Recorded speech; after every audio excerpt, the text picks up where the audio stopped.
Quando a gente olha para os movimentos missionários existentes hoje,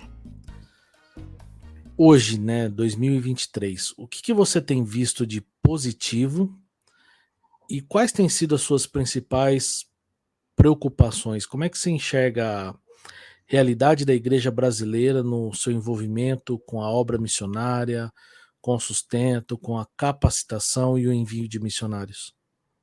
Ok.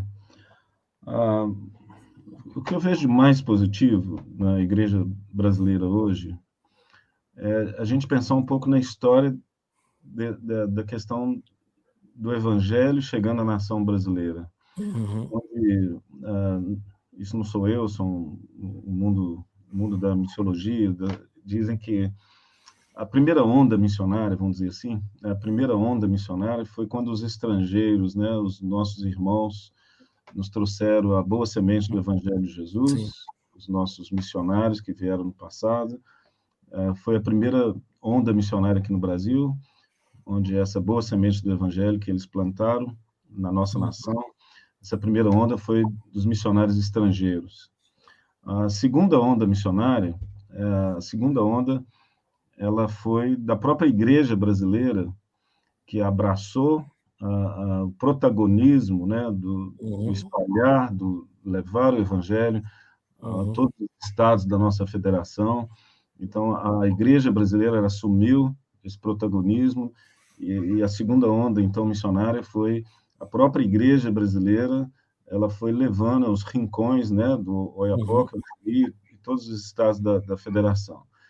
E o que eu vejo isso como muito positivo, né? Que bom que a igreja brasileira assumiu isso. E agora eu creio que nós estamos vivendo uma terceira onda missionária no Brasil, que está surgindo no meio do povo indígena, né?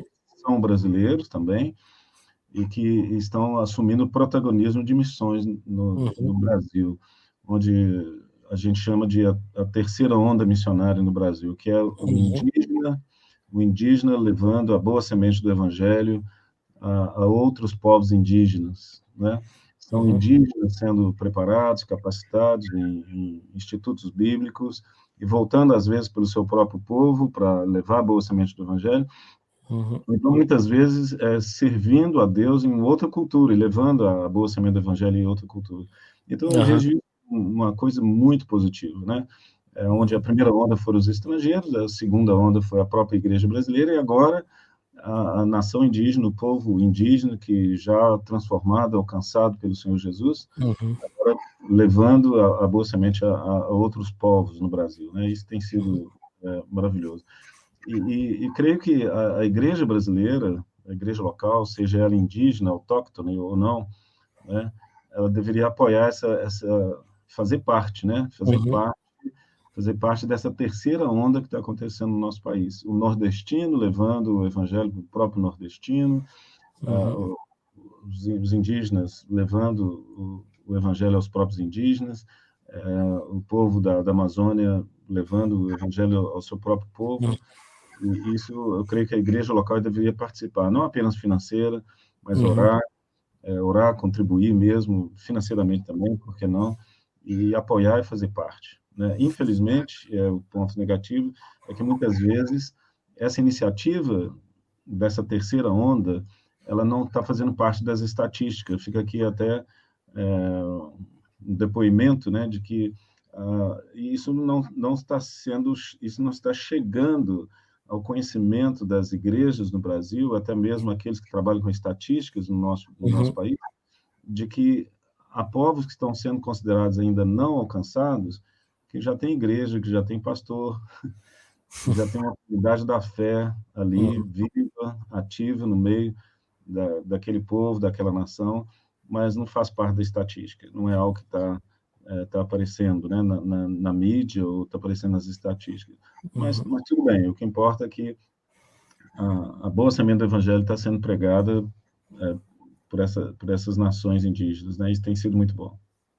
Legal. Você tocou muito nas nações indígenas. A gente também tem casos de missionários que saem do Brasil, né? Você acredita que a igreja brasileira ela deve se envolver mais com as missões dentro do nosso território, ou a gente deve também ir além das fronteiras? Eu creio que assim como o chamado é subjetivo para cada indivíduo, Aham.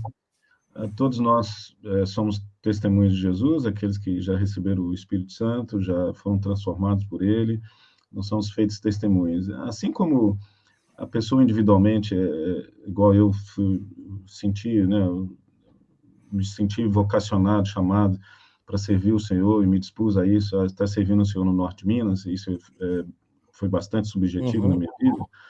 Eu creio que também as igrejas locais, e eu creio que isso também é algo subjetivo, onde algumas igrejas no Brasil, elas são chamadas por Deus para ir atravessar os oceanos e ir para outros lugares. Outras igrejas são chamadas para, também de modo subjetivo, a servir o seu próprio povo, a sua própria região, o seu próprio local, né?